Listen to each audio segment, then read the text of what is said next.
बहुत समय पहले की बात है। एक छोटे से गांव में एक किसान रामलाल अपने परिवार के साथ रहता था।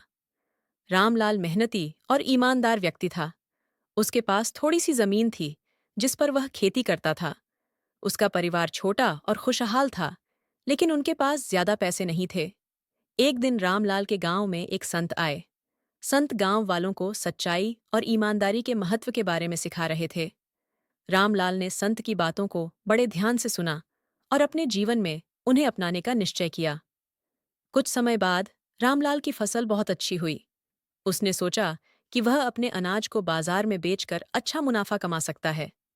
रामलाल अपने अनाज को बैलगाड़ी में लाद कर बाजार की ओर चला। रास्ते में उसे एक व्यापारी मिला, जिसने रामलाल से कहा, रामलाल, मुझे तुम्हारा अनाज चाहिए। मैं तुम्हें अच्छे दाम दूंगा। रामलाल को खुशी हुई और उसने व्यापारी के साथ सौदा कर लिया। व्यापारी ने रामलाल को पूरे पैसे देने का वादा किया और कहा कि वह शाम तक पैसे पहुंचा देगा। रामलाल ने अपने अनाज को व्यापारी को सौंप दिया और वापस अपने गांव लौट आया। शाम हो गई, लेकिन व्यापारी का कोई अता पता नहीं था। रामलाल चिंतित हो गया। उसने सोचा कि शायद व्यापारी उसे धोखा दे गया है। रामलाल ने सोचा कि अब क्या किया जाए।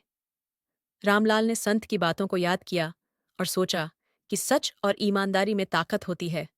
वह अगले दिन व्यापारी के घर गया और उससे अपने पैसे मांगे। व्यापारी ने कहा, रामलाल, तुम्हारे अनाज में कुछ कमी थी, इसलिए मैं तुम्हें पूरे पैसे नहीं दे सकता। रामलाल को गुस्सा आ गया, लेकिन उसने शांतिपूर्वक कहा, व्यापारी जी, मैंने अपने अनाज को पूरी ईमानदारी से उगाया है और उसमें कोई कमी नहीं है।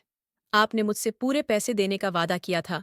अगर आप सच में कमी पाते हैं, तो आप मेरे सामने दिखाएं। व्यापारी रामलाल की सच्चाई और हिम्मत देखकर हक्का बक्का रह गया। उसने रामलाल को पूरे पैसे दे दिए और कहा, रामलाल, मुझे माफ कर दो। मैंने तुम्हें धोखा देने की कोशिश की थी, लेकिन तुम्हारी सच्चाई और ईमानदारी ने मुझे बदल दिया। रामलाल ने पैसे लेकर अपने गांव लौट आया और उसने अपने परिवार के साथ खुशी खुशी जीवन बिताया। उसने गांव वालों को भी सच्चाई और ईमानदारी का महत्व समझाया। धीरे धीरे पूरा गांव ईमानदारी और सच्चाई की राह पर चल पड़ा और खुशहाल जीवन जीने लगा। इस कहानी से हमें यह सीखने को मिलता है कि चाहे जितनी भी मुश्किलें आएं, हमें हमेशा सच का साथ देना चाहिए। सच्चाई और ईमानदारी की ताकत कभी कमजोर नहीं पड़ती और अंत में जीत हमेशा सच की ही होती है।